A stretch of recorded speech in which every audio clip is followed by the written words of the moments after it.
Hello दोस्तों, स्वागत है आपका हमारे चैनल द लर्निंग लैब पर, जहां हम आपके लिए लेकर आए हैं उत्तर प्रदेश लेखपाल मेंस, जो कि आपका 21 मई को एग्ज़ाम कंडक्ट कराया जाना प्रस्तावित है। उससे संबंधित आपका एक टॉपिक है पर्यावरण, जिसके अंतर्गत आज हम विभिन्न प्रकार के पर्यावरण से संबंधित प्रोटोकॉल्स और ओजोन लेयर के कंसेप्ट को यहां पर समझने वाले हैं। उससे संबंधित आपके यूपीपीसीएस, यूपी ट्रिपल एससी और विभिन्न प्रकार के एग्जाम में जो भी क्वेश्चन आपके पूछे गए हैं, उन सभी के पीवाईक्यू को इसके आंसर में मेंशन किया गया है। अतः आपसे आग्रह है कि अगर आप चैनल पर नए हैं तो चैनल को सब्सक्राइब कर लीजिए, वीडियो को लाइक कर दीजिए और बेल आइकन को प्रेस करना बिल्कुल मत भूलिएगा, जिससे कि आने वाले वीडियो का नोटिफिकेशन भी आपको प्राप्त हो सके। अगर आपको 1 जनवरी से लेकर 31 मार्च 2026 उत्तर प्रदेश स्पेशल के करंट अफेयर्स पढ़ने हैं तो ऑलरेडी चैनल पर उपलब्ध है, आप उन्हें भी जाकर देख सकते हैं। तो चलिए देखते हैं आज का अपना पहला क्वेश्चन। निम्नलिखित में से कौन सा देश कार्बन नेगेटिव देश के रूप में जाना जाता है? अफगानिस्तान, भूटान, बहरीन, नेपाल, इनमें से कोई नहीं। मोस्ट इम्पोर्टेंट क्वेश्चन है आपका। क्वेश्चन में पूछा जा रहा है कि निम्नलिखित में से कौन सा देश कार्बन नेगेटिव के रूप में जाना जाता है? सही आंसर है ऑप्शन नंबर आपका 2, भूटान। ध्यान रखिए, कार्बन नेगेटिव वो देश होता है जिसके अंतर्गत देखो यहाँ पर जैसे मान के चलिए कि कार्बन का प्रोडक्शन है, यहाँ पर क्या है, यहाँ पर कार्बन का कोई देश प्रोडक्शन कर रहा है या प्रोड्यूस कर रहा है और उसने क्या किया है कि फॉरेस्ट वगैरह लगा रहा है, यानी एब्जॉर्बिशन करने के लिए फॉरेस्ट उसने लगाए हैं। फॉरेस्ट क्या करते हैं? कार्बन को एब्जॉर्ब करते हैं। जब आपके एब्जॉर्बन क्षमता यानी जो कार्बन उत्सर्जन है, एब्जॉर्बिशन क्षमता आपकी अधिक होती है और प्रोडक्शन आपका कम होता है कार्बन का, तो वहाँ पर क्या होता है कि कार्बन नेगेटिविटी होती है। ऐसे देश को हम कहते हैं कार्बन नेगेटिव देश। तो यहाँ पे क्या सही आंसर होगा? यहाँ आंसर होगा option number 2, Bhutan. Carbon dioxide के उत्सर्जन में सर्वाधिक योगदान करने वाला देश कौन सा है? चीन, रूस, भारत, संयुक्त राज्य अमेरिका या इनमें से कोई नहीं। तो देखिए यहाँ पे आपसे क्वेश्चन पूछा जा रहा है कि दुनिया में सबसे ज़्यादा कार्बन डाइऑक्साइड का आपका उत्सर्जन कौन सा देश करता है, ये क्वेश्चन आपसे बोला गया है। तो सही आंसर है ऑप्शन नंबर 1, दुनिया में सबसे ज़्यादा कार्बन का जो प्रोडक्शन है आपका, वो कौन प्रोड्यूस कर रहा है? वो कर रहा है आपका चाइना।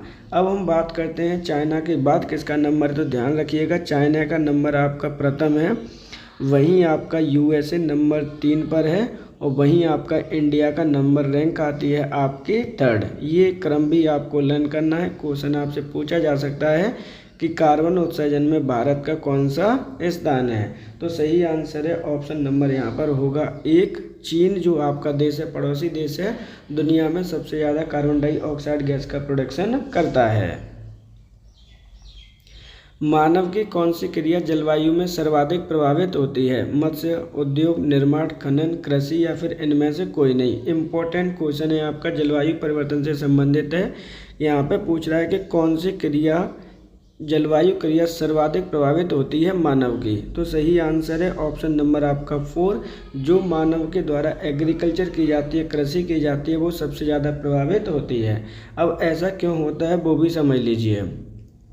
क्योंकि जब जलवायु परिवर्तन होता है तो आपके मौसम वेदरिंग चेंजिंग आपकी कंप्लीट हो जाती है। जब वेदर चेंजिंग होती है तो वहाँ पर आपकी जो एग्रीकल्चर है वो वेदर पे ही आपकी डिपेंड करती है। मान के चलिए कि वेदर चेंजिंग के अकॉर्डिंग क्या हुई, आपकी ग्लोबल वार्मिंग आपकी इंक्रीमेंट हो जाती है। और ग्लोबल वार्मिंग का मैंने ऑलरेडी इससे पहले वाले वीडियो में ग्लोबल वार्मिंग से संबंधित क्वेश्चन मैंने करा चुका हूँ।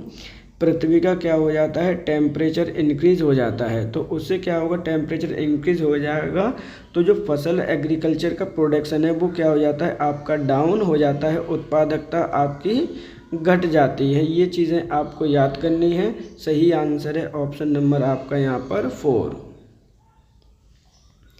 निम्नलिखित में से कौन जलवायु परिवर्तन के खगोलीय सिद्धांतों से संबंधित नहीं है? मोस्ट इम्पोर्टेंट क्वेश्चन है आपका, यूपीपीसीएस प्री में ये क्वेश्चन पूछा जा चुका है कि निम्नलिखित में से कौन सी जलवायु परिवर्तन खगोलीय सिद्धांतों से संबंधित आपके नहीं है? पृथ्वी की कक्षा की उत्केंद्रता, पृथ्वी की घूर्णन अक्ष का झुकाव, पृथ्वी के सूर्य से अपसौर और उपसौर की स्थिति, सौर विकिरण या फिर इनमें से कोई नहीं। तो सही आंसर है ऑप्शन नंबर आपका यहाँ पर 4 होगा। जो सौर विकिरण है आपका सोलर रेडिएशन है वो आपके खगोलीय सिद्धांतों से संबंधित आपकी नहीं है। ध्यान रखिए, जलवायु जब परिवर्तन होता है तो इसका मतलब है जो पृथ्वी की उत्केंद्रता है वो भी आपके चेंजेबल होती है, क्योंकि यहाँ पे पानी का घनत्व आपका बढ़ जाता है तो रोटेशन में प्रॉब्लम होती है। पृथ्वी के घूर्णन अक्ष का झुकाव भी क्या हो जाता है, ये भी चेंजेबल होता है, आपका चेंज हो जाता है थोड़ा माइनर सा। पृथ्वी के अपसोर और उपसोर की जो स्थिति होती है, यानी पृथ्वी से दूर और पृथ्वी से जो पास की स्थिति होती है, वो भी आपका क्या है कि जो जलवायु परिवर्तन है उसके खगोलीय सिद्धांतों में ये भी मेंशन आपका किया जाता है। तो इस प्रकार है आपका जो सही आंसर है वो है ऑप्शन नंबर 4, सौर विकिरण। निम्नलिखित में से किसने सुझाया था कि पृथ्वी का धुरी पर अवस्था बदलना जलवायु परिवर्तन के लिए एक कारक है? Robert Hooke, George Jimson, Chamberlin, मुलेटिन, मिलानकोविच या फिर इनमें से कोई नहीं। सबसे इम्पोर्टेंट क्वेश्चन है आपका, ध्यान रखिएगा, ये क्वेश्चन आपका पहले भी आ चुका है। देखिए ये क्वेश्चन यूपी पीसीएस प्री 2015 में पूछा गया है, ये चीज़ ध्यान रखनी है। यहाँ बोल रहा है कि जो आपकी पृथ्वी का धुरी पर अवस्था परिवर्तन जलवायु परिवर्तन का एक कारक है, ये किसने सुझाया है, क्वेश्चन में आपसे पूछा गया है। तो सही आंसर है ऑप्शन नंबर आपका 4, मुलेटिन मिलानकोविच इसका सही आंसर है। अब हम बात करते हैं कि ये कौन है, कहाँ के हैं, ये भी क्वेश्चन आपसे पूछा जा सकता है। तो ध्यान रखिएगा, ये आपके एक व्यक्ति हैं सर्बिया के ये आपके खगोलविद हैं। ये चीज़ें आपको याद रखनी है, खगोल के बारे में इन्होंने लिखा हुआ है। ये कहते हैं कि पृथ्वी पर जो धुरी है उसकी अवस्था जलवायु परिवर्तन के कारण आपकी बदल जाती है, ये भी एक आपका क्या है, कारक है। सही आंसर है ऑप्शन नंबर 4।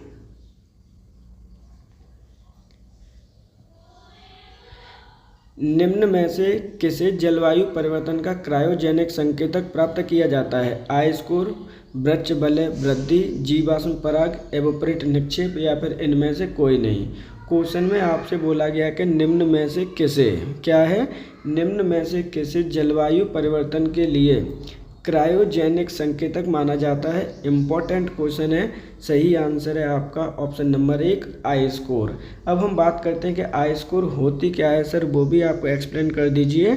तो आइस कोर ध्यान रखिएगा, जैसे मान के चलिए कोई आपका एक क्या है, ग्लेशियर है। ग्लेशियर में आपने उसकी जो नीचे की जमी हुई परत है, यानी जमी हुई जो बर्फ़ है आपकी, आइस है जमी हुई, ये आपकी क्या होती है, बिल्कुल कूल होती है, पैक्ड होती है, जमी हुई सॉलिड कंडीशन में आपकी होती है।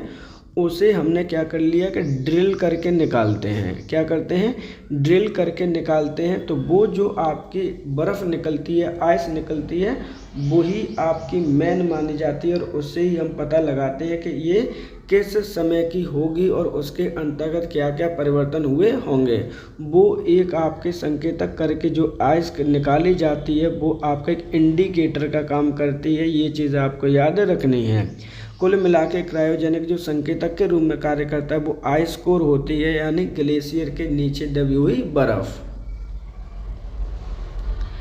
50 से अधिक देशों द्वारा समर्थित संयुक्त राष्ट्र का मौसम परिवर्तन समझौता कब प्रभावी हुआ? 21 मार्च 1994, 21 जून 1994, 21 अप्रैल 1994, 21 जून 1995 या फिर इनमें से कोई नहीं। मोस्ट इम्पॉर्टेंट क्वेश्चन है आपका, ध्यान रखिएगा।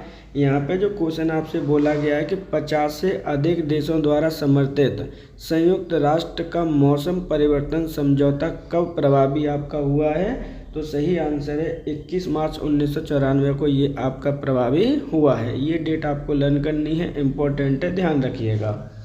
अब हम बात करते हैं वर्तमान में इसके कितने देशों ने इसे समर्थन दिया है। अगर हम वर्तमान की बात करते हैं, देखिए वर्तमान में इसमें लगभग आपके 198 देशों ने इसे अपना समर्थन प्रदान किया है। ये जो आपका रेक्टिफाइड है किसका है, ध्यान रखना है, जलवायु परिवर्तन से संबंधित है ये। और जलवायु परिवर्तन संबंधित 150 देशों से अधिक अब कितने हो चुके हैं, 198 सदस्य इसके हो चुके हैं। सही आंसर है ऑप्शन नंबर 1, 21 मार्च 1994 को संयुक्त राष्ट्र का मौसम परिवर्तन समझौता प्रभावी हुआ है। वर्ष 2015 में जलवायु परिवर्तन सम्मेलन कहाँ आयोजित हुआ था? पेरिस, वॉन, क्वेटा, कोलंबो या फिर इनमें से कोई नहीं। ये भी क्वेश्चन आपका कई बार पूछा गया है, ध्यान रखिएगा। यहाँ पे डायरेक्टली आपसे पूछा जा रहा है कि 2015 में जो जलवायु परिवर्तन सम्मेलन हुआ था उसका आयोजन आपका कहाँ पर किया गया था। सही आंसर है ऑप्शन नंबर 1, पेरिस सम्मेलन की बात की जाती है, पेरिस में इसका आयोजन किया गया था। ध्यान रखना है, ये ही आपका इम्पोर्टेंट है, ये चीज़ आपको याद रखनी है। अगर हम बात करते हैं कि आपका 2025 में सर कहाँ पे किया गया था, 2025 वाला भी आपके लिए इम्पोर्टेंट है, तो ध्यान रखिएगा ब्राज़ील में आपका आयोजित किया गया था 2025 में। ये चीज़ें आपको याद करनी है, बेहद इम्पोर्टेंट है, ध्यान रखिएगा। सही आंसर है ऑप्शन नंबर यहाँ पर 1। Momentum for change climate neutral now, यह पहल किसके द्वारा परिवर्तित की गई थी। यहाँ पे पहल है आपका, पहला नहीं है, इनिशिएटिव है। ये क्या है, ये इनिशिएटिव है। यानी क्या कह रहे हैं कि momentum for change climate neutral now एक पहल है और पूछा गया कि किसके द्वारा ये परिवर्तित की गई है। जलवायु परिवर्तन पर अंतर सरकारी पैनल, UNEP सचिवालय, UNFCCC सचिवालय, विश्व मौसम विज्ञान संगठन, या फिर इनमें से कोई नहीं। इस तरह के क्वेश्चन आपके आते हैं, ध्यान रखिएगा। ये किसके लिए लॉन्च की गई है, कब लॉन्च की गई है, ये चीज़ें आपको पता होना चाहिए। तो जो सही आंसर है इसका वो है ऑप्शन नंबर 3, UNFCCC सचिवालय द्वारा momentum for change climate neutral now नामक पहल को परिवर्तित किया गया था। अब हम बात करते हैं कि इसका जो उद्देश्य था वो क्या है। तो ध्यान रखना है, उद्देश्य क्लाइमेट चेंज से ही इसका उद्देश्य है कि क्लाइमेट को हमें क्या करना है, कंट्रोल करना है। क्लाइमेट जो चेंजेस हो रहे हैं उनको परिवर्तन होने से हमें क्या करना है, रोकना है। तो सही आंसर है ऑप्शन नंबर आपका 3।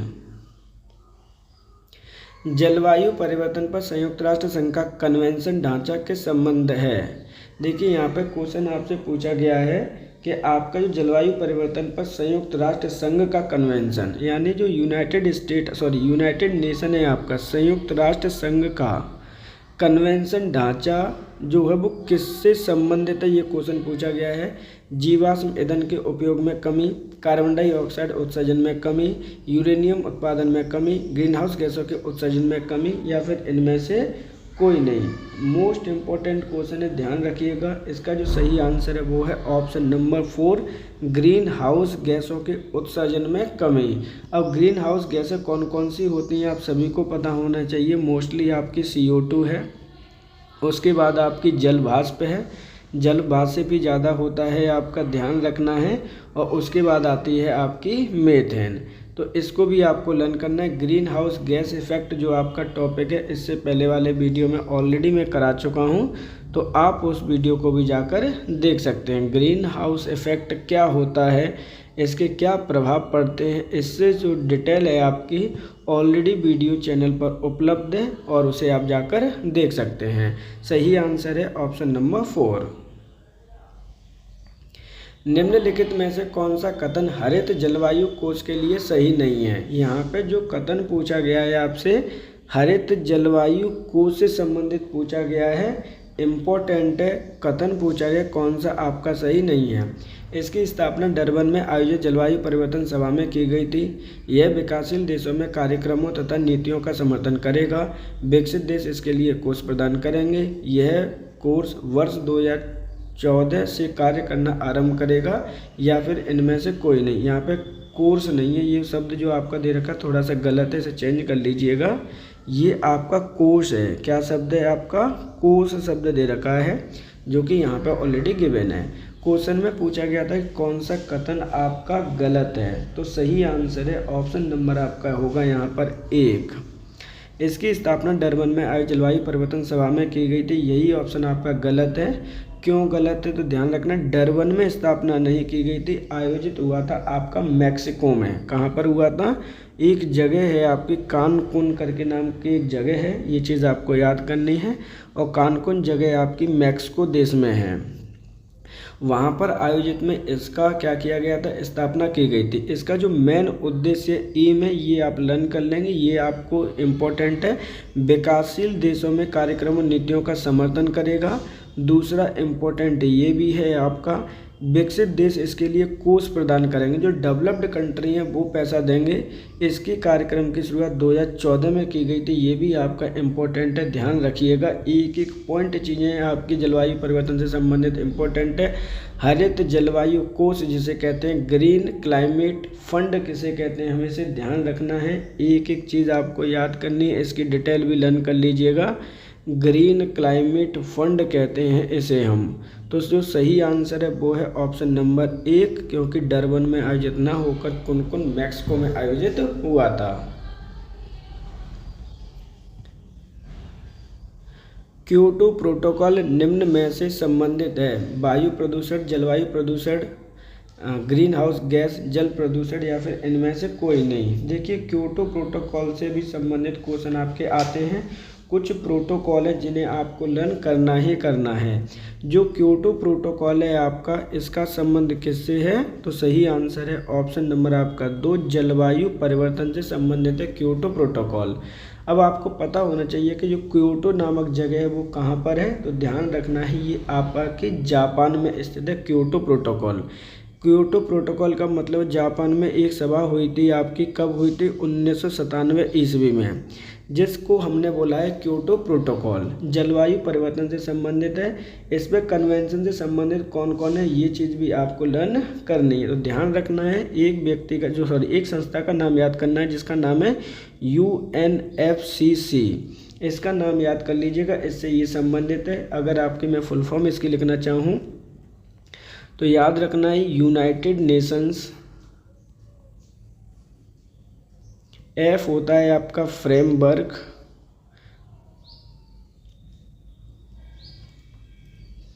कन्वेंशन ऑन क्लाइमेट, क्या है, कन्वेंशन ऑन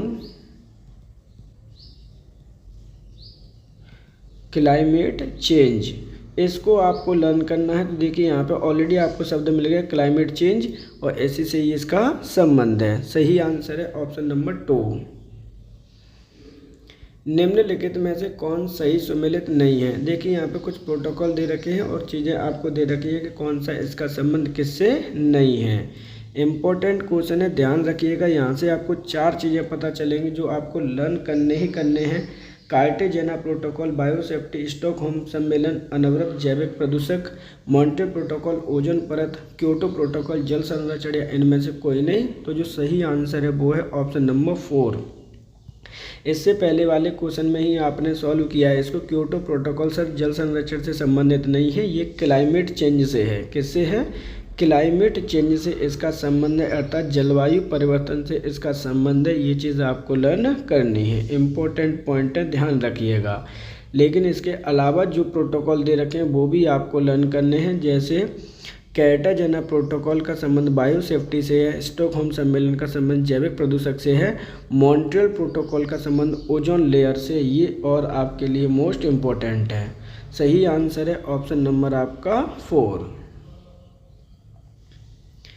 निम्नलिखित कथनों में से कौन CDM के लिए सत्य नहीं है। तो देखिए आपका एक शब्द दे रखा है, यहाँ पे दे रखा है CDM, इसके लिए पूछा गया है कि कौन सा कथन आपका सत्य नहीं है। इम्पोर्टेंट क्वेश्चन है, ध्यान रखिएगा। यहाँ से क्वेश्चन आपके आते हैं। CDM की फुल फॉर्म क्या होती है पहले हम उसे समझ लेते हैं, उसके बाद इसके आंसर की आंसर टिक करने वाले हैं, फिर आंसर आइडेंटिफाई करेंगे। यहाँ पे CDM का मतलब है क्लीन डेवलपमेंट मैकेनिज्म। ये भी आपको लर्न करना है, क्योंकि यहाँ से क्वेश्चन हो सकता है कि डायरेक्ट आपके फुल फॉर्म के रूप में पूछ ले। तो अब देखिए यहाँ पे क्या सत्य नहीं है क्वेश्चन पूछा गया है। यह हरित गैस के उत्सर्जन को नियंत्रित करता है, यह ग्लोबीय तापीकरण को कम करता है, काम नहीं है, कम करता है। क्योटो प्रोटोकॉल इसके सतत विकास के लिए आकलन के सुझाव दिया है, यह विकसित देशों को विकासशील देशों को परियोजना में पूंजी लगाने का निषेध करता है, या फिर इनमें से कोई नहीं। तो CDM का यहाँ पे जो सत्य कथन है वो है ऑप्शन नंबर आपका 4। यह विकसित देशों को विकासशील देशों की परियोजना में पूंजी लगाने से निषेध करता है, ऐसा नहीं है। ध्यान रखिएगा, ये जो निषेध शब्द है वो गलत है और यही स्टेटमेंट आपका गलत है। अब इसके जो उद्देश्य हैं उनको भी समझ लीजिए। क्लीन डेवलपमेंट मैकेनिज्म को, ये हरित गैसों के उत्सर्जन को नियंत्रित करता है। ग्लोबीय तापीकरण, जिसे हम ग्लोबल वार्मिंग कहते हैं, उसे कंट्रोल करने के लिए प्रयास करता है। ये चीज़ें भी आपको लर्न करनी है। दूसरी चीज़ें लर्न करनी है कि जो क्योटो प्रोटोकॉल है उसके सतत विकास के लिए आकलन के सुझाव भी देता है। तो ये 3-4 जो पॉइंट हैं आपको लर्न करने हैं CDM के बारे में। सही आंसर है ऑप्शन नंबर आपका यहाँ पर 4। ब्लू कार्बन क्या है? मोस्ट इम्पॉर्टेंट क्वेश्चन है आपका, ध्यान रखिएगा। ये क्वेश्चन 100% आपका आया हुआ है, PYQ है। और ये क्वेश्चन IAS और UPPCS दोनों में क्वेश्चन ये पूछा गया है, ध्यान रखना है। लेखपाल से संबंधित क्वेश्चन जो आपके आने हैं वो यहाँ पर मोस्ट डिटेल PYQ आपसे बोले गए हैं। 2021 में पूछा गया कि ब्लू कार्बन सर क्या है? महासागरों और तटीय पारिस्थितिकी तंत्रों द्वारा ग्रहित कार्बन, वन जैव मात्रा, कृषि मृदा में प्रचारित कार्बन, पेट्रोलियम और प्राकृतिक गैस के अंतर्विष्ट कार्बन, वायुमंडल में विद्यमान कार्बन, या फिर इनमें से कोई नहीं। तो यहाँ पे जो सही आंसर है वो क्या है? ऑप्शन नंबर 1 होगा। महासागरों और तटीय पारिस्थितिकी तंत्रों में ग्रहित कार्बन को हम ब्लू कार्बन कहते हैं। मतलब क्या हुआ? तो आप सभी को पता है कि देखिए, एक शब्द आपने जरूर पढ़ा होगा जिसे हम कहते हैं ब्लू इकोनॉमी। क्या कहते हैं? ब्लू इकोनॉमी कहते हैं। तो ये जो ब्लू इकोनॉमी है वो वाटर से आपकी संबंधित है कि वाटर में जितना भी आपका फिशरी की जाती है, मछली पालन वगैरह किया जाता है, और इसी तरह से जो भी आपके पालन वगैरह करते हैं, इसी तरह से महासागर और तटीय पारिस्थितिकी, यानी महासागर आपको पता है कि जो ओशियन होते हैं या फिर जो सी होते हैं, उनमें कार्बन को क्या किया जाता है? एब्जॉर्ब किया जाता है। और इस टेक्निक को ही हम क्या कहते हैं? ब्लू कार्बन कहते हैं। जो उनके अंतर्गत आपकी क्या होती है? ग्रहित होती है, एब्जॉर्ब की हुई होती है, उस कार्बन को ब्लू कार्बन कहते हैं। सही आंसर है ऑप्शन नंबर 1। कार्टेजेना प्रोटोकॉल का संबंध है जैव सुरक्षा समझौते से, प्रदूषण से, ओजोन परीक्षण से, जलवायु परिवर्तन से, या फिर इनमें से कोई नहीं। ये देखिए, एक और आपका एक समझौता है जिसके बारे में आपसे पूछा जा रहा है कि कार्टेजेना प्रोटोकॉल का संबंध आपका किससे है? तो सही आंसर है ऑप्शन नंबर आपका 1, जैव सुरक्षा समझौते से संबंध है कार्टेजेना प्रोटोकॉल का। अब कार्टेजेना प्रोटोकॉल क्या है, कहाँ पर ये स्वीकार किया गया था, कब से लागू हुआ है, भारत इसका पुष्टि कब की है, एक एक करके हम इसके बारे में समझते हैं। कार्टेजेना प्रोटोकॉल जैव सुरक्षा से संबंधित है, जिसको स्वीकार किया गया था आपका कब? 29 जनवरी 2000 को इसे स्वीकार आपका किया गया है। लेकिन इम्प्लीमेंट कब किया गया था? मतलब इसे लागू कब किया गया था? इम्प्लीमेंट का मतलब है 21 सितंबर 2003 को इसे लागू किया गया है। लेकिन भारत इसमें कब आपका मेंशन हुआ था, या कह सकते हैं कि पुष्टि की थी? अगर भारत के रेफरेंस में बोलते हैं, इसमें समझौता में शामिल हुआ था 23 जनवरी 2003 को भारत इसमें सम्मिलित हुआ है। ये चीज़ें आपको याद रखनी है। क्या क्या याद करना है? तो याद करना है कार्टेजेना प्रोटोकॉल का संबंध जैव सुरक्षा समझौते से है, जिसे इम्प्लीमेंटेड किया गया है 11 सितंबर को। भारत इसमें समझौता में शामिल हुआ है 23 जनवरी 2003 को। सही आंसर है ऑप्शन नंबर यहाँ पर 1, जैव सुरक्षा समझौते से।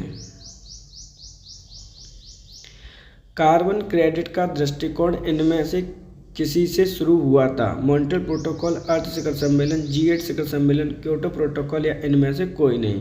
देखिए, कार्बन क्रेडिट का जो दृष्टिकोण है किससे शुरू हुआ है, ये क्वेश्चन आपसे पूछा गया है। इम्पोर्टेंट क्वेश्चन है, और यहाँ पे हम एक एक करके ये भी जानेंगे कि कार्बन क्रेडिट होता क्या है।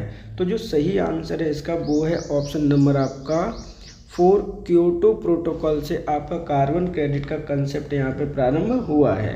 अब कार्बन क्रेडिट होता क्या है ये आपको समझना है, क्योंकि ये जलवायु परिवर्तन के लिए बेहद महत्वपूर्ण टॉपिक है। जो कार्बन क्रेडिट होता है वो उसे हम क्या कहते हैं और क्या यहाँ पे होगा? देखिए, कार्बन क्रेडिट का मतलब है कि आपने ऐसा फॉरेस्ट्रेशन किया हुआ है, मान के चलिए कि अपने मैकेनिज्म की ये बहुत ज़्यादा मात्रा में फॉरेस्ट किया हुआ है, तो जो आप कार्बन को क्या कर रहे हैं, प्रोड्यूस कर रहे हैं, क्या कर रहे हैं, प्रोड्यूस कर रहे हैं, लेकिन एब्जॉर्ब करने की जो क्षमता है वो आपकी अधिक है, प्रोड्यूस आप कम कर रहे हैं। तो आप अपने क्रेडिट दूसरे देशों को भी बेच सकते हैं, यानी जो क्रेडिट है वो क्या कर सकते हैं, सेल कर सकते हैं अनदर कंट्री को, कि जो आपने कार्बन का उत्सर्जन किया है वो हमारे क्रेडिट ले लीजिए, इसे हम कार्बन क्रेडिट कहते हैं। सही आंसर है ऑप्शन नंबर 4। निम्नलिखित में से कौन सा विश्व का पहला देश है जिसने भूमंडलीय तापन के प्रतिकरण के लिए कार्बन टैक्स लगाने का प्रस्ताव रखा? ऑस्ट्रेलिया, जापान, न्यूजीलैंड, जर्मनी, इनमें से कोई नहीं। मोस्ट इम्पॉर्टेंट टॉपिक है, या ध्यान रखिएगा। दुनिया का पहला ऐसा कौन सा देश है जिसने भूमंडलीय तापन के प्रतिकरण के लिए कार्बन टैक्स लगाने का प्रस्ताव रखा था? सही आंसर है सबसे पहले न्यूजीलैंड। ध्यान रखना है, इम्पोर्टेंट है। न्यूजीलैंड की जो राजधानी है अक्सर करके पूछी जाती है वेलिंगटन, इसकी राजधानी आप याद कर लेंगे। वेलिंगटन इसकी राजधानी है, ध्यान रखना है। सही आंसर है option number 3। Bio carbon fund initiative for sustainable forest landscapes का प्रबंधन निम्न में से कौन करता है? एशियाई विकास बैंक, अंतर्राष्ट्रीय मुद्रा कोष, विश्व बैंक, संयुक्त राष्ट्र पर्यावरण कार्यक्रम, या फिर इनमें से कोई नहीं। तो यहाँ पे जो क्वेश्चन पूछा गया है बेहद आपके लिए इम्पोर्टेंट है, ध्यान रखिएगा। इस तरह के क्वेश्चन आपके पूछे जाते हैं और आगे भी आपके पूछे जाते रहेंगे। क्वेश्चन में डायरेक्टली आपसे पूछा गया है, उसका आपको आंसर करना है। क्वेश्चन पूछा गया है कि जो आपका bio carbon fund initiative for the sustainable forest landscape है उसका प्रबंधन कौन करता है? जब इस तरह के क्वेश्चन आते हैं तो आपके लिए बेहद इम्पोर्टेंट ये है कि उनसे संबंधित चीज़ों को आपको लर्न रहना चाहिए। सही आंसर है ऑप्शन नंबर यहाँ पर 3, विश्व बैंक के द्वारा इसका प्रबंधन किया जाता है। विश्व बैंक के द्वारा अधिकतम कितने रुपये इसके लिए दिए जाते हैं? तो ध्यान रखना है, इसके लिए आपके $150 मिलियन रुपये दिए जाते हैं, कि जिससे कि अब चीज़ों को हम संतुलित कर सकें। सही आंसर है ऑप्शन नंबर 3। भारत की जलवायु परिवर्तन पर प्रथम राष्ट्रीय कार्य योजना कब प्रकाशित हुई थी? 2008, 2012, 2014, 2015, या फिर इनमें से कोई नहीं। क्वेश्चन इम्पोर्टेंट है, ध्यान रखिएगा, अक्सर करके जलवायु परिवर्तन से संबंधित है। भारत की जलवायु परिवर्तन प्रथम राष्ट्रीय कार्य योजना 2008 में आपकी प्रकाशित हुई है। ये चीज़ आपको लर्न करना है। सही आंसर क्या है? Option number 1। इसमें अगर मंथ की बात करें तो जून मंथ 2008 में ये आपकी प्रकाशित हुई थी। अब इसके अंतर्गत ध्यान रखना, उस समय के प्रधानमंत्री का भी लर्न कर लीजिए, मनमोहन सिंह जी थे। और इसके अंतर्गत पैरामीटर कितने थे? तो पैरामीटर आपके 8 हैं, ये चीज़ आपको याद रखनी है। तो सही आंसर क्या होगा? सही आंसर है ऑप्शन नंबर 1। निम्नलिखित में से कौन सा भारत सरकार की जलवायु कार्य योजना के 8 मिशन में सम्मिलित नहीं किया गया है? देखिए इंपॉर्टेंट क्वेश्चन है आपका, इस तरह के क्वेश्चन अक्सर करके पूछे जाएंगे। भारत सरकार के द्वारा जलवायु कार्य योजना चालू की गई थी, जिसके अंतर्गत 8 मिशन को सम्मिलित किया गया था। क्वेश्चन में पूछा गया कि कौन सा नहीं किया गया है? सूर्य शक्ति, आणविक ऊर्जा, अपशिष्ट से ऊर्जा परिवर्तन, वन रोपण, या फिर इनमें से कोई नहीं। तो जो सही आंसर है वो है ऑप्शन नंबर आपका यहाँ पे 2, आणविक ऊर्जा, एटॉमिक जो एनर्जी होती है वो इसके अंतर्गत आपके शामिल नहीं है। ये चीज़ें आपको लर्न करनी है। सही आंसर है ऑप्शन नंबर आपका 2।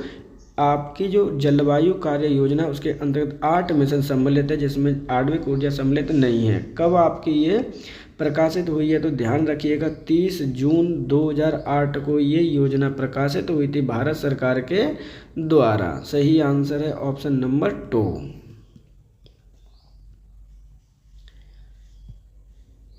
निम्नलिखित में से कौन आपका सम्मिलित नहीं है? मोस्ट इम्पोर्टेंट क्वेश्चन है, क्वेश्चन में डायरेक्टली पूछा गया है कौन आपका सम्मिलित नहीं है। प्रथम विश्व जलवायु सम्मेलन 1969, प्रथम शिखर सम्मेलन एजेंडा 21, पृथ्वी शिखर सम्मेलन +5 1997, कार्बन व्यापार मॉनिटरिंग प्रोटोकॉल, या फिर इनमें से कोई नहीं। इम्पोर्टेंट क्वेश्चन है, ध्यान रखिएगा। जो इसका सही आंसर है वो है ऑप्शन नंबर 4, कार्बन व्यापार मॉन्ट्रियल प्रोटोकॉल से आपका संबंधित नहीं है, क्योंकि कार्बन प्रोटोकॉल का जो संबंध है, ध्यान रखिएगा, ये क्योटो प्रोटोकॉल से संबंधित है। किससे संबंधित है? आपका क्योटो प्रोटोकॉल से आपका संबंधित है। जबकि मॉन्ट्रियल प्रोटोकॉल किससे संबंधित है? तो ये ओजोन लेयर से आपका संबंधित है। दोनों को ही लर्न करना है। प्रथम जलवायु शिखर सम्मेलन 1969 में हुआ है। प्रथम शिखर सम्मेलन एजेंडा 21 ये हुआ था 1992 में। पृथ्वी शिखर सम्मेलन 1950 ये आपका हुआ था जापान में। तो सही आंसर क्या है? Option number 4। सूर्य के प्रकाश से परावैंगनी विकिरण अभिक्रिया निम्न में से क्या पैदा करती है? Carbon monoxide, ozone, sulphur dioxide, fluoride या फिर इनमें से कोई नहीं। मोस्ट इंपॉर्टेंट क्वेश्चन है, ध्यान रखिएगा। यहाँ पे डायरेक्टली आपसे पूछा जा रहा है कि जो सूर्य की प्रकाश की परावैंगनी विकिरण हैं, अभिक्रिया करने के बाद क्या पैदा करती हैं? तो सही आंसर है ऑप्शन नंबर 2, ओजोन जो आपकी गैस होती है उसे प्रोड्यूस करती हैं। ओजोन का जो फॉर्मूला होता है वो ध्यान रखिएगा, O3 होता है। सही आंसर है ऑप्शन नंबर आपका 2। परावैंगनी विकिरण को अवशोषित करने वाली ओजोन परत किस वायुमंडलीय परत में आपकी पाई जाती है? मध्यमंडल, समतापमंडल, क्षोभमंडल, तापमंडल या फिर इनमें से कोई नहीं। मोस्ट इम्पोर्टेंट क्वेश्चन है, ये चीज़ आपको ध्यान रखनी है और यहाँ से क्वेश्चन आपके आने ही आने हैं। डायरेक्टली आपसे पूछा गया है कि जो आपकी परावैंगनी किरणों को अवशोषित करने वाली ओजोन परत कौन से वायुमंडल में पाई जाती है? तो ध्यान रखना है, सही आंसर है ऑप्शन नंबर 2, समताप मंडल में पाई जाती है। और ओजोन लेयर का जो काम क्या होता है? उसका काम होता है परावैंगनी विकिरण को अवशोषित करना। दोनों ही चीज़ें इसमें इम्पोर्टेंट मिल गई, आपके लिए बेहद ज़रूरी है लर्न करना। ओजोन लेयर पाई जाती है आपके समताप मंडल में, जबकि उसका जो कार्य होता है वो भी आपके लिए बेहद इम्पोर्टेंट है, परावैंगनी किरणों को अवशोषित करना। सही आंसर है ऑप्शन नंबर आपका 2।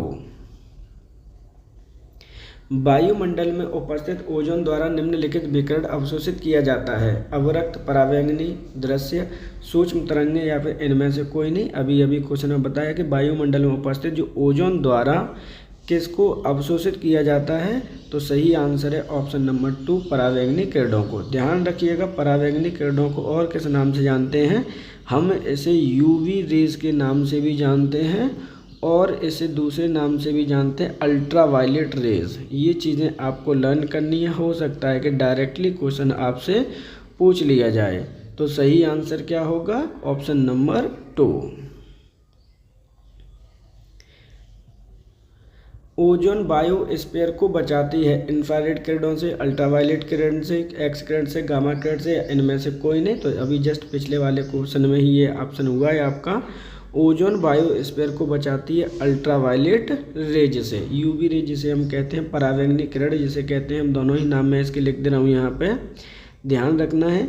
यूवी रेज भी इसका ही नाम है और दूसरा जो इसका नाम है वो है हिंदी में परावैंगनी किरण। ध्यान रखना है, किसी भी नाम से आपकी पूछी जा सकती है। तो सही आंसर क्या है? Option number 2। वायुमंडल में ओजोन परत, मतलब क्वेश्चन डायरेक्टली बोला गया कि भैया वायुमंडल में जो ओजोन परत है वो क्या करती है? वर्षा करती है, प्रदूषण उत्पन्न करती है, पृथ्वी पर परावैंगनी किरणों से जीवन की रक्षा करती है, वायुमंडल में ऑक्सीजन उत्पन्न करती है, इनमें से कोई नहीं। तो डायरेक्टली जो आंसर सही है वो है ऑप्शन नंबर 3, पृथ्वी पर परावैंगनी किरणों से जीवन की रक्षा करती है। तो सही आंसर क्या है? सही आंसर है ऑप्शन नंबर 3।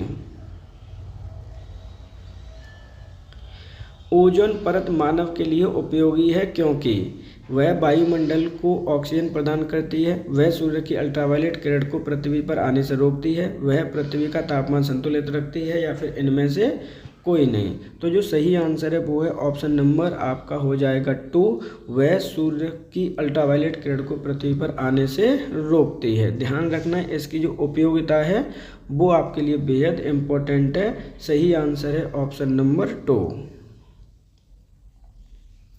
निम्नलिखित में से कौन सम्मिलित नहीं है? रेनेटिंग, पनीर, जैव प्रौद्योगिकी, प्लाज्मिड्स, गोल्डन चावल, विटामिन ए, ओजोन परत, ट्रोपोस्फीयर या इनमें से कोई नहीं। तो ध्यान रखना है, यहाँ पे क्वेश्चन आपसे पूछा गया है कि इनमें से कौन सा आपका सम्मिलित नहीं है। ध्यान रखिए, इस तरह के क्वेश्चन आपके अक्सर करके आएंगे ही आएंगे, जो कि यहाँ पर आपसे पूछे जा रहे हैं। तो इसका जो सही आंसर है पहले वो देख लेते हैं। सही आंसर है ऑप्शन नंबर 4, क्योंकि ये ट्रोपोस्फीयर में तो सर ये पाई ही नहीं जाती है, स्ट्रेटोस्फीयर में पाई जाती है। किस में पाई जाती है?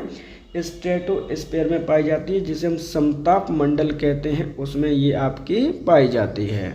तो सही आंसर है ऑप्शन नंबर आपका 4। ओजोन परत मुख्यतः कहाँ अवस्थित है? ट्रोपोस्फीयर, यहाँ पे ये देखिए, उसको चेंज कर लीजिएगा, ट्रोपोस्फीयर है, ठीक है ना। ट्रोपोस्फीयर, स्ट्रेटोस्फीयर, मेसोस्फीयर, आइनोस्फीयर या इनमें से कोई नहीं। अभी अभी आपका क्वेश्चन का सही आंसर मैंने बताया है, पिछले क्वेश्चन में ही। सही आंसर है ऑप्शन नंबर 2, सर ये समताप मंडल या फिर स्ट्रेटोस्फीयर में पाई जाती है। तो सही आंसर क्या होगा? इंग्लिश या हिंदी किसी में भी आपका आ सकता है, दोनों के लिए ही आपको तैयार रहना है। सही आंसर है ऑप्शन नंबर 2।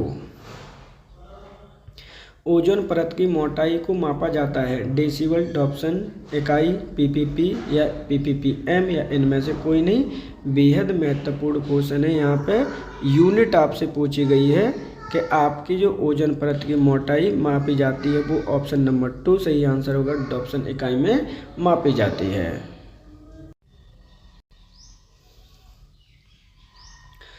निम्नलिखित में से किसमें ओजोन की सर्वाधिक सांद्रता मिलती है? ट्रोपोस्फीयर, मेसोस्फीयर, एक्सोस्फीयर, स्ट्रेटोस्फीयर या इनमें से कोई नहीं। तो क्वेश्चन में डायरेक्टली आपसे पूछा गया है कि जो आपकी ओजोन लेयर होती है, उसकी सांद्रता सबसे अधिक कौन सी मंडल में पाई जाती है? स्फीयर में पाई जाती है। तो जो सही आंसर इसका वो है ऑप्शन नंबर आपका 4, स्ट्रेटोस्फीयर में सबसे अधिक इसकी सांद्रता पाई जाती है। ध्यान रखिएगा, इम्पोर्टेंट क्वेश्चन है आपका, किसी भी तरीके से इस तरह के क्वेश्चन आपके पूछे जा सकते हैं। तो सही आंसर क्या होगा? Option number 4। ओजोन परत पृथ्वी से करीब कितनी ऊंचाई पर है? 50 किलोमीटर, 300 किलोमीटर, 2000 किलोमीटर, 20 किलोमीटर या इनमें से कोई नहीं। तो यहाँ पे डायरेक्टली आपसे पूछा गया है कि जो ओजोन परत है वो पृथ्वी से लगभग कितनी ऊंचाई पर आपकी स्थित है। तो सही आंसर है ऑप्शन नंबर आपका 4, लगभग आपके 20 किलोमीटर एबव स्थित है आपकी। लेकिन जो हम मेंशन करते हैं यहाँ पे देखिए, लगभग में क्वेश्चन पूछा गया था आंसर, लेकिन जब क्वेश्चन आता है कि कोई रेंज पूछी जाती है तो लगभग 15 से लेकर 20 किलोमीटर की रेंज में ये आपकी पाई जाती है। तो इस प्रकार जो सही आंसर है वो क्या होगा? Option number 4। वायुमंडल की सबसे निचली परत कौन सी है? समताप मंडल, ओजोन मंडल, आयन मंडल, क्षोभ मंडल या इनमें से कोई नहीं। तो देखिए, ये पर्यावरण से संबंधित क्वेश्चन है, जिसमें पूछा गया है कि वायुमंडल की सबसे निचली परत कौन सी है। तो सही आंसर है ऑप्शन नंबर आपका यहाँ पर 4 हो जाएगा। सबसे नीचे मंडल आपका क्षोभ मंडल पाया जाता है। ध्यान रखना है, इम्पोर्टेंट चीज़ें हैं। सही आंसर होगा ऑप्शन नंबर 4। देखिए, यहाँ पे अगर परतों की बात की ही है हमने, तो यहाँ पे एक एक करके देख लेते हैं कौन सी परत आपकी कहाँ पर आपकी पाई जाती है। तो सबसे नीचे पाया जाता है आपका क्षोभ मंडल, जिसे हम ट्रोपोस्फीयर कहते हैं, ध्यान रखना है। इसके ऊपर पाया जाता है आपका समताप मंडल, जिसे हम स्ट्रेटोस्फीयर कहते हैं। ये चीज़ें भी आपको लर्न करनी है। इसके एवं पाया जाता है आपका मेसोस्फीयर, जिसे हम मध्य मंडल कहते हैं। इस तरह के क्वेश्चन भी आपके आने हैं, एक एक करके मैं यहाँ से भी जब आपका चैप्टर आएगा तो उसमें आपको कराऊंगा। ध्यान रखना, इसके ऊपर मिलता है आपका आयनोस्फीयर, जिसे हम आयन मंडल भी कहते हैं। ये चीज़ें लर्न करोगे। सबसे बाहर होता है आपका एक्सोस्फीयर, जिसे हम बहिर्मंडल भी कहते हैं। एक एक करके इस जब टॉपिक आपका आएगा पर्यावरण वाला, वायुमंडल वाला, उसमें आपको कराऊंगा। फिलहाल यहाँ पे जो सही आंसर है वो है ऑप्शन नंबर 4, क्षोभ मंडल। समताप मंडल में ओजोन के स्तर को प्राकृतिक रूप से विनियमित किया जाता है। नाइट्रस ऑक्साइड, नाइट्रोजन डाइऑक्साइड, जल भाप, CFC या फिर इनमें से कोई नहीं। बेहद महत्वपूर्ण क्वेश्चन है आपका, ध्यान रखिएगा। क्वेश्चन पूछा गया कि समताप मंडल में ओजोन जो स्तर है आपका प्राकृतिक रूप से विनियमित किया जाता है। प्राकृतिक रूप की बात की जा रही है, तो इस तरह के क्वेश्चन आपके इम्पोर्टेंट हो जाते हैं, ध्यान रखिएगा। सही आंसर है ऑप्शन नंबर आपका 2 नाइट्रोजन डाइऑक्साइड, जिसका फॉर्मूला क्या होता है, तो ध्यान रखना है, जिसका फॉर्मूला होता है NO2। तो सही आंसर क्या होगा, ऑप्शन नंबर 2 प्राकृतिक रूप की बात की गई है यहाँ पर।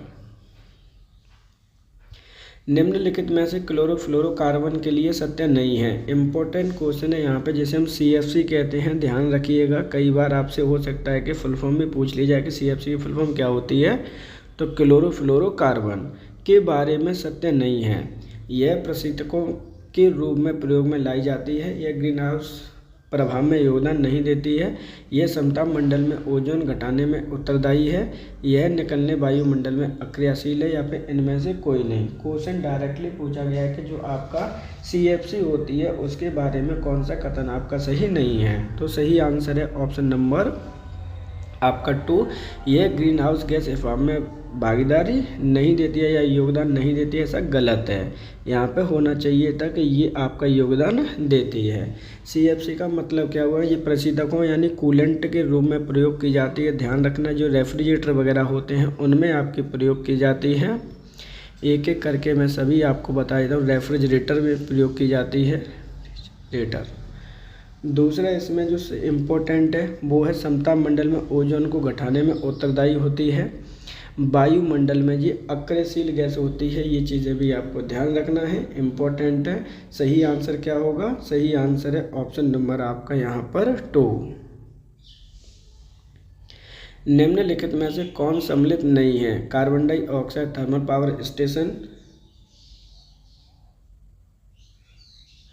क्लोरोफ्लोरोकार्बन ऑटोमोबाइल, नाइट्रस सल्फाइड जलमग्न धान के खेत, सल्फर डाइऑक्साइड ईंट के भट्टे, या फिर इनमें से कोई नहीं।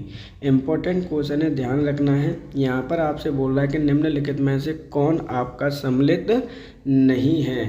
ये चीज़ें जब आपकी आती हैं आपके लिए इम्पोर्टेंट हो जाती हैं, ध्यान रखिएगा। सही आंसर है ऑप्शन नंबर आपका क्या हो जाएगा, ये हो जाएगा 2 क्लोरोफ्लोरोकार्बन ऑटोमोबाइल। बेसिकली ये ऑटोमोबाइल में यूज तो होती है लेकिन माइनर फॉर्म में होती है, लेकिन सबसे ज़्यादा यूज होती है ये रेफ्रिजरेटर में, कूलेंट के तौर पे यूज की जाती है। ये चीज़ आपको याद रखनी है। सही आंसर है ऑप्शन नंबर यहाँ पर 2। ओजोन छिद्र के लिए उत्तरदायी है CO2, O2, SO2, CFC या इनमें से कोई नहीं। बेहद इम्पोर्टेंट है, ध्यान रखिएगा। ओजोन छिद्र के लिए जो सबसे ज़्यादा उत्तरदायी है वो है आपकी ऑप्शन नंबर 4 CFC। यानी ओजोन छिद्र के लिए मतलब क्या है, ओजोन को ये घटाती है। CFC का क्या मतलब क्या होता है, ये होती है आपकी क्लोरोफ्लोरोकार्बन। क्या है, क्लोरोफ्लोरोकार्बन है। ये चीज़ आपको याद रखनी है। और ये आपके जो ओजोन होती है उसके लिए हानिकारक है। किसके लिए हानिकारक है, O3 के लिए आपकी हानिकारक है। ये चीज़ आपको याद रखनी है। सही आंसर है ऑप्शन नंबर 4। निम्नलिखित में से एक ओजोन परत की छेड़ता के लिए उत्तरदायी नहीं है। प्रसिद्धकों में प्रयुक्त होने वाली CFC12, विलायक के रूप में प्रयुक्त मिथाइल क्लोरोफॉर्म, अग्निशमक में प्रयुक्त हेलोन 1211, नाइट्रस ऑक्साइड या इनमें से कोई नहीं। कुल मिला के यहाँ पे प्रशतकों नहीं लिखा है, या प्रीशतकों लिखा हुआ है। क्या है, प्रीशतकों आपका सही शब्द होता है, ध्यान रखना है। अब ये क्वेश्चन को हम समझते हैं क्या कह रहा है। क्वेश्चन कह रहा है कि जो आपकी यहाँ पे एक ओजोन परत की छेड़ता के लिए उत्तरदायी नहीं है, क्वेश्चन पूछा गया है। तो जो सही आंसर है इसका वो क्या होगा, सही आंसर है ऑप्शन नंबर आपका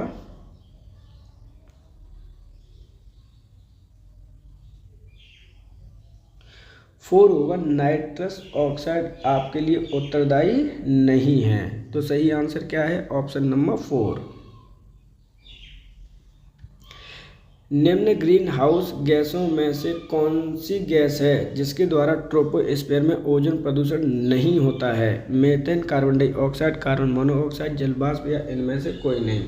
इम्पोर्टेंट क्वेश्चन है, ध्यान रखिएगा। डायरेक्टली क्वेश्चन आपसे पूछा जा रहा है कि जो निम्न गैसें आपकी दे रखी हैं उसमें से ओजोन परत का प्रदूषण नहीं होता है। इस तरह के क्वेश्चन आपके पूछे गए हैं, तो ये चीज़ें आपको ध्यान रखनी है। तो सही आंसर क्या होगा, सही आंसर है इसका ऑप्शन नंबर हो जाएगा यहाँ पर ऑप्शन नंबर 3 हो जाएगा इसका, कार्बन मोनोऑक्साइड आपके प्रदूषण के लिए उत्तरदायी नहीं है। देखिए इससे पहले शायद क्वेश्चन का आंसर गलत हो गया है, पहले उसको देख लेते हैं। अच्छा सॉरी, इसमें जो आपका सही आंसर है वो है विलायक के रूप में प्रयुक्त मिथाइल क्लोरोफॉर्म। ध्यान रखना है, ओजोन के लिए छीड़ता के लिए उत्तरदायी नहीं है, वो होता है मिथाइल क्लोरोफॉर्म। माफ़ करिएगा, पहले जो आंसर आपने टिक किया उसे चेंज कर लीजिएगा। सही आंसर है ऑप्शन नंबर आपका यहाँ पर 2। ओजोन छिद्र का निर्माण सर्वाधिक है भारत के ऊपर, अफ्रीका के ऊपर, अंटार्कटिका के ऊपर, यूरोप के ऊपर, या फिर इनमें से कोई नहीं। तो ध्यान रखिएगा, यहाँ पे आपसे बोला जा रहा है कि जो ओजोन छिद्र का निर्माण है सर्वाधिक कहाँ पर हुआ है। सही आंसर है ऑप्शन नंबर 3, अंटार्कटिका के ऊपर सबसे अधिक इसका निर्माण हुआ है। फ्रीजों में कौन सी गैस भरी जाती है, अमोनिया, मेफ्रॉन, एसिटिलीन, मेथेन, या फिर इनमें से कोई नहीं। अब ये जो क्वेश्चन है आपका वो आपके लिए इम्पोर्टेंट हो जाता है, क्योंकि यहाँ पर जो चीज़ें आपकी आती हैं ध्यान रखना है। जो सही आंसर है क्या है, सही आंसर है ऑप्शन नंबर 2, जो आपके फ्रीज वगैरह होते हैं उनमें गैस भरी जाती है आपकी मेफ्रॉन। क्या मेफ्रॉन के नाम से ही ये मार्केट में मिलती है, तो मार्केट में तो आपकी मेफ्रॉन के नाम से ही मिलेगी, लेकिन हम केमिकली अगर नाम इसका देखें तो वो क्या होगा, तो जो केमिकली इसका नाम होता है ध्यान रखना है, इम्पोर्टेंट है, वो होता है आपका यहाँ पे डाईक्लोरो। ध्यान रखिएगा, ये चीज़ें आपको लर्न करनी है। डाईक्लोरो डाईफ्लोरो मेथेन, इसका जो एक्चुअल नाम है वो ये है, और इसे हम शॉर्ट फॉर्म में कहते हैं HCFC। ध्यान रखना है, इम्पोर्टेंट है। सही आंसर है ऑप्शन नंबर यहाँ पर 2।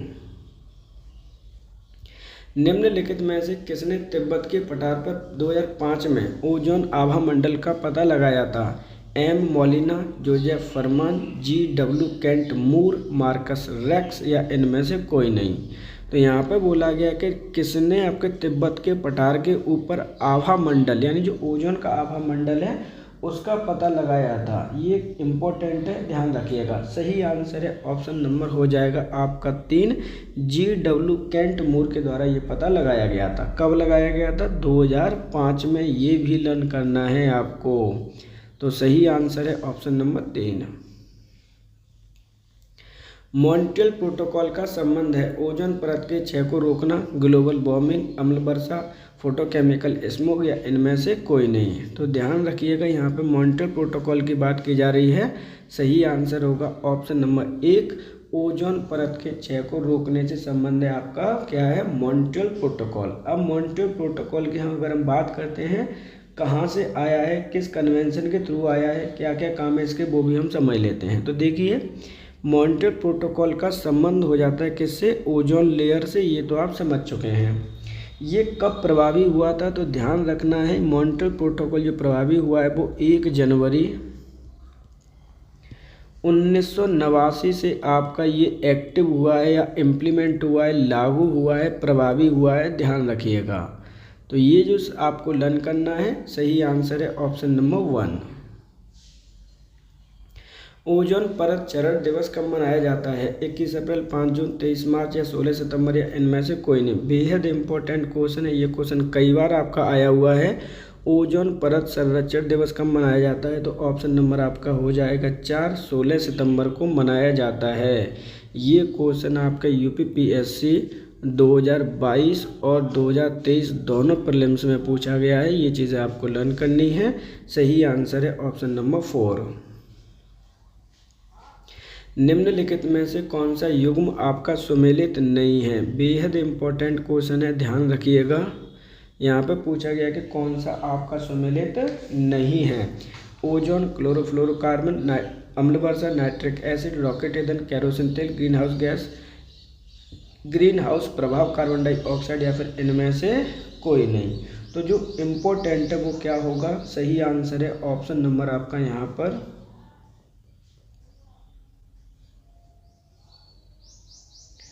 हो जाएगा 2, अम्ल वर्षा। क्योंकि अम्ल वर्षा के लिए सल्फ्यूरिक एसिड आपका रेस्पॉन्सिबल होता है। ये चीज़ आपको ध्यान रखना है। क्या होता है, सल्फ्यूरिक जो एसिड होता है या फिर SO2 होता है वो होती है, या फिर H2SO4 इसके लिए रिस्पॉन्सिबल होता है, नाइट्रिक एसिड नहीं होता।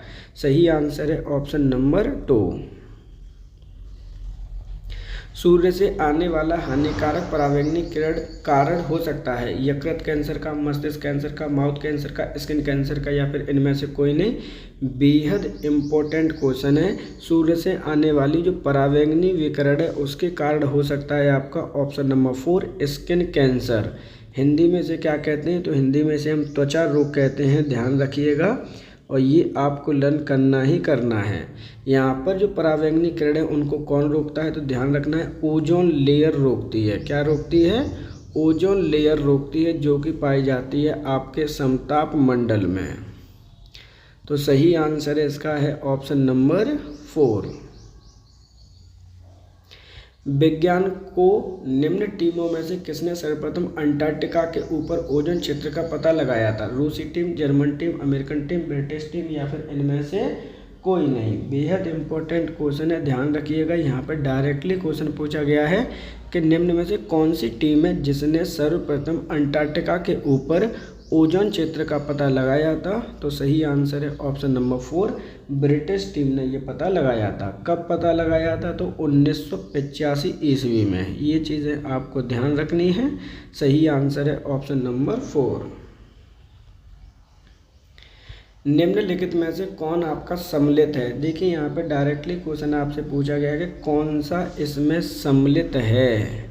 विश्व ओजोन दिवस 5 जून, विश्व जल दिवस 22 अप्रैल, विश्व पृथ्वी दिवस 22 मार्च, विश्व आर्द्रता दिवस 2 मार्च, या इनमें से कोई नहीं। तो जो सही आंसर है वो है ऑप्शन नंबर 5, इनमें से कोई नहीं। क्यों सही नहीं है, कोई भी देख लीजिए। क्योंकि विश्व ओजोन दिवस हम मनाते हैं, कब मनाते हैं? ये मनाते हैं आप 16 सितंबर को, जबकि विश्व जल दिवस मनाते हैं हम 22 मार्च को, पृथ्वी दिवस मनाते हैं 22 अप्रैल को, विश्व आर्द्रता दिवस मनाते हैं हम 2 फरवरी को। इन्हें भी आपको लर्न करना है। तो सही आंसर क्या होगा? Option number 5। तो आज की क्लास में आपके 49 क्वेश्चंस को यहाँ पे सॉल्व किया गया है, जिसके अंतर्गत आपके डिफरेंट प्रोटोकॉल्स और आपकी जो ओजोन लेयर है उससे संबंधित आपके सभी कंसेप्टों को यहाँ पर कवर किया गया है। ध्यान रखिएगा, इस वीडियो के अंतर्गत UPPSC प्लस UPSSC ने जहाँ जहाँ क्वेश्चन आपके पूछे गए सभी PYQ को इसके अंतर्गत मेंशन किया गया है। क्योंकि जैसा कि आप सभी को पता है कि लेखपाल का जो एग्ज़ाम होना है वो कब होना है? लेखपाल का जो एग्ज़ाम है वो आपका 21 मई को डेट निर्धारित की गई है, जिसमें आपके 5 नंबर का क्या आ रहा है? इन्वायरमेंट आपका आ रहा है। तो इसलिए आपके लिए बेहद इम्पोर्टेंट है ये क्लासेस, जिससे कि एक एक नंबर पे आपका कंपटीशन होता है। आज के लिए इतना ही है। आप सभी का धन्यवाद।